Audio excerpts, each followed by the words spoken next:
ये जो अभी अपन ने फॉर्मूला लिखा, देखिए अब इंस्टीट्यूट ने क्या किया, अब फॉर्मूला क्या है, R is equal to, formula क्या है, फॉर्मूला क्या है, आर इज इक्वल टू, ये बेसिक फॉर्मूला है, R is equal to summation of X Y upon N minus summation of x upon N into summation of Y upon N, ये formula है, upon upon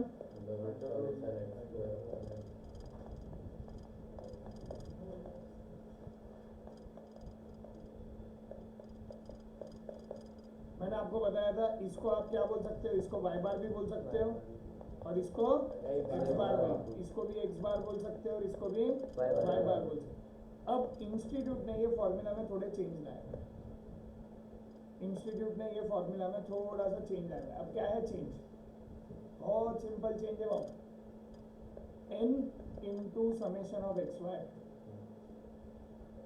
minus summation of X into summation of Y upon under root n into summation X square minus summation of x upon summation of X whole square under root n into summation Y square minus summation of Y whole square. आप ये question ये formula से भी कर सकते हो और ये फॉर्मूला से भी कर सकते हो, पर या तो पूरा ये फॉर्मूला यूज करो या तो पूरा ये फॉर्मूला। ऐसा नहीं कि आप लोग है ना कुछ शाने लोग हैं, अबे यार ये ऊपर वाला इधर का इजी दिख रहा तो ऊपर वाला ये ले लेते हैं और फिर नीचे वाला ये इजी दिख रहा तो नीचे वाला ये ले लेते हैं। ऐसा चलेगा नहीं, आपको क्या करना पड़ेगा, आपको पूरा या तो ये फॉर्मूला यूज करो या तो ये फॉर्मूला यूज करो। एक बेसिक छोटा सा रिवीजन कर लेते हैं। अपन ने अभी तक क्या पढ़ा रिलेशन को लेके, कोरिलेशन को लेके। कोरिलेशन कैसा रहता, कोरिलेशन में एक वर्ड आता है रिलेशन, रिलेशन में क्या होता है, तीन टाइप रहते हैं, या तो अच्छा या तो बुरा या तो कोई भी रिलेशन नहीं। अच्छा बोले तो पॉजिटिव बोला जाता, बुरा बोले तो नेगेटिव बोला जाता और कोई भी रिलेशन को लैक ऑफ। अब पॉजिटिव रिलेशन अपन ने फ्रेंड्स का एग्जांपल लिया था, क्या एग्जांपल लिया था अपन ने फ्रेंड्स के related, best friend. Best friend बोले तो आर इज इक्वल टू 1 हो गया, एकदम घनिष्ठ। फिर दूसरे भी फ्रेंड्स रहते हैं जिनका पॉजिटिव रिलेशन रहता है, दैट इज बिटवीन 0 एंड 1, मतलब बेस्ट फ्रेंड से थोड़ा कम पर 0 से ज्यादा। कोई एक इंसान रहता है जिसको 0, सर ये 0 आप दोस्ती में 0 कैसे बताएंगे, सम्यक का दोस्त और गौतम, क्या सम्यक गौतम सम्यक के फ्रेंड को गौतम पहचानता क्या, कोई लैक ऑफ। अगर गौतम वो दूसरे डायरेक्शन में भी चला गया तो उसको कोई फर्क पड़ना है क्या, वो वहीं के वहीं बैठा रहेगा। आपने वो देख लिया, फिर उसके बाद में आता नेगेटिव। नेगेटिव बोले तो कट्टर दुश्मन। कट्टर दुश्मन आर इज इक्वल टू -1। कट्टर दुश्मन बोले तो आर इज इक्वल टू -1, और एकदम कट्टर दुश्मन नहीं पर दुश्मन है।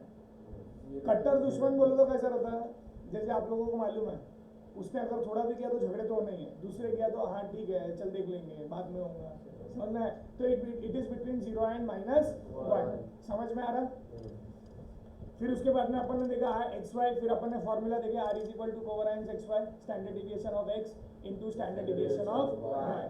फिर कोवेरिएंस एक्स वाई के अपन ने फॉर्मूला बताया कि भाई क्या फॉर्मूला रहते हैं, और फिर अपन ने वो फॉर्मूला डिराइव किया। अभी वही फॉर्मूला पे अपना डिस्कशन चालू है वापस से। आर इज इक्वल टू, वापस से R is equal to what it is, बोले जल्दी, कोवेरिएंस अपॉन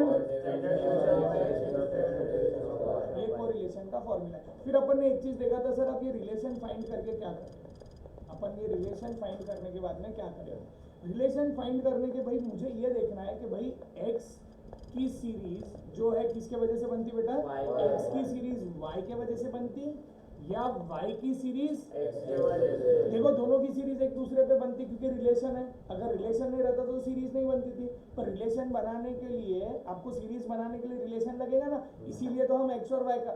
देखिए आप एक चीज समझ लीजिए, अगर x और y r is equal to 0 है, r इज इक्वल टू 0 है, इसका मतलब क्या, x की सीरीज y के वजह से नहीं बन रही और y की सीरीज x के वजह से नहीं बन रही। समझ में आ रहा।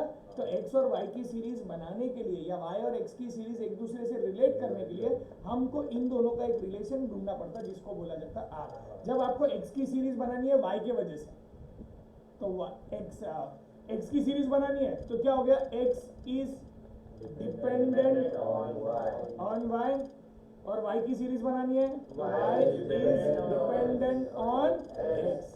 आई होप सबको समझ में आ रहा जो भी मैं बोल रहा हूँ, कोई तकलीफ है? मतलब बेसिकली हम ये कहाँ सीखेंगे, ये हम सीखेंगे रिग्रेशन। इतनी मेहनत क्या हो रही है, इतनी मेहनत हो रही है रिलेशन फाइंड करने के लिए। इसके पहले तुमको एक चैप्टर हुआ करता था टाइम सीरीज बोल के, जो अभी अबॉलिश हो गया। टाइम सीरीज के अंदर भी ऐसे ही था, वो एक्स और वाई देते थे और तुमको time series y is equal to a. जब आपको रिलेशन फाइंड करना होता है ना, that means y is equal to a plus b x. ये लाइन का फॉर्मूला है। वहां पे जहां पे ये एक्स हो गया इंडिपेंडेंट और वाई हो गया डिपेंडेंट। अब देखो x इंडिपेंडेंट है, that is y is dependent on x, आया ना? ऐसा x का भी बन सकता है। मैं सिर्फ आपको एक लॉजिक बताने की कोशिश कर रहा हूं कि भाई किस तरीके से ये पूरा चैप्टर क्रिएट हुआ है, ये चैप्टर मार्केट में आया है। तो ये चैप्टर का बेसिकली लॉजिक क्या है? बेसिकली ये चैप्टर का लॉजिक क्या है? रिलेशन फाइंड करो और उसके हिसाब से आप एक सीरीज बनाइए। क्या बनाइए? सीरीज बनाइए। समझ में आया आप लोगों को? कोई डिफिकल्टी नहीं समझ में आया ऐसा कुछ? ठीक है, सबसे इजी देखिए, ये जो दिया हुआ है ना, ये दिया हुआ है, ये जब भी ऐसा दिया है ना, इसका मतलब क्या होता है?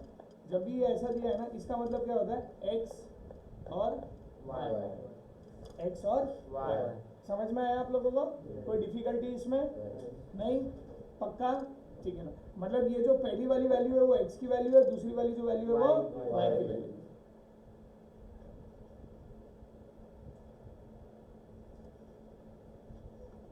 हाँ, इसको बाइवेरिएट डेटा बोला जाता है। क्यों बोला जाता है बाइवेरिएट डेटा? क्योंकि दो वेरिएबल्स है उसमें, x और y। ये देखिए उन्होंने बताया भाई,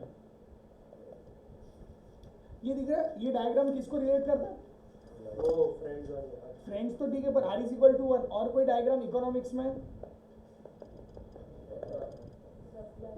सप्लाई को रिलेट करता है। When price increases supply increases, आया ना? ये डायग्राम सप्लाई को रिलेट करता है।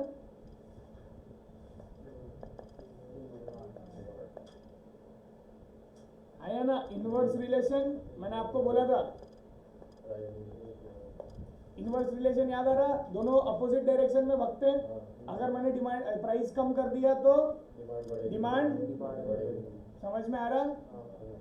और ये r इज इक्वल टू 0, कोई रिलेशन। रामदेव बाबा, समझ में आया? और इसको बोला जाता है Karl Pearson correlation method. Karl Pearson वो इंसान है जिसको हमें ढूंढना है, या उनके वंशज को ढूंढना है। अरे उनके घर पे जाके पूजा वूजा करेंगे, फायदा मिलेगा कोरिलेशन रिग्रेशन। इन्होंने फॉर्मूला दिया हुआ है r is equal to covariance xy upon standard deviation of x into standard deviation of y। क्या अपन ये फॉर्मूला लिख चुके हैं? देखिए उन्होंने दूसरा वाला फॉर्मूला दिया है। मैंने आपको दो फॉर्मूला बताए थे, एक जहाँ पे n पहले होता है, एक जो मैंने आपको फॉर्मूला बताया था summation of xy upon n minus x bar into y बार। पर इनका वो वाला फॉर्मूला है क्या? नहीं, इनका दूसरा वाला फॉर्मूला है। कौन सा है दूसरा वाला फॉर्मूला? क्या है? n into summation of xy, जो मैंने दूसरा बताया था। दूसरा वाला लिखा गया आप लोगों ने? नहीं भी लिखा तो चल जाता, आपने वो वाले फॉर्मूला से भी किया तो चल जाता, क्योंकि वो फॉर्मूला मैं क्यों प्रीफर करता? There are two formulas. Institute ने भी दो फॉर्मूला दिए हैं, पर मैं दोनों फॉर्मूला में से वो फॉर्मूला क्यों प्रीफर करता?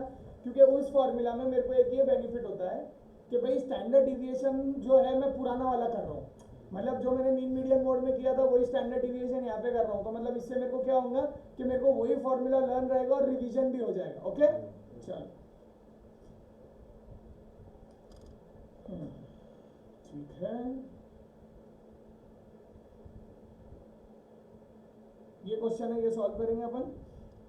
देखिए यहाँ पे n इज इक्वल टू 10 दिया हुआ है। सबसे पहले हम फॉर्मूला लिख लेंगे, r is equal to covariance xy upon standard deviation of x into standard deviation of y। तो सबसे पहले कोवेरिएंस xy का फॉर्मूला क्या है? Summation of xy upon n minus summation of x। वापिस से एक और बार बोल रहा हूँ, इसको हम क्या लिख सकते हैं? इसको हम upon under root summation of X square upon N minus summation of x upon N whole square. मजेदार बात, इसको हम क्या लिख सकते हैं, X bar under root summation of Y square upon N minus summation of Y upon N whole square. इसको हम क्या लिख सकते हैं बेटा, इसको हम वाई बार। सर ये आप बार बार क्यों बोल रहे हो, ऐसे आपको दिल में आ रहा होगा ना सर, आप बार बार क्यों बोल रहे हो ये चीज। बहुत सी बार इंस्टीट्यूट क्या करती, डायरेक्ट एक्स बार दे देती, बच्चे भांबल जाते। भांबल कहाँ जाते हैं यार, समेशन एक्स की वैल्यू तो दी नहीं है फॉर्मूला में। Don't you think it can happen, don't you think it can happen, 100% it can happen. तो इसके लिए बार बार बोल दिया कि भाई इसको एक्स बार और वाई बार बोला। सर इतना तो कॉमन सेंस है, हमको मालूम है summation of x upon n is x bar. बेटा कैसा होता मालूम है ना, एग्जाम में कोई सेंस काम नहीं आता। when you are going through exam na, there is no sense that works. So it is better what you do is learn it and practice it. Rather than learning, we'll consider more as a practice, as a habit. ठीक है ना। देखिए maths और accounts एक लौती ऐसी चीज है, the more you practice the more you get habituated, है कि नहीं। और लिखने की आदत सबसे बेस्ट आदत होती है, लिखने की आदत सबसे बेस्ट आदत होती है। समझ में आया, ठीक है। अब क्या है, put the value get the answer. आप फॉर्मूलाज में वैल्यूज पुट करो, आपका आंसर आ जाएगा। समझ में आया ना, चलो ठीक है, करो ये सम सॉल्व।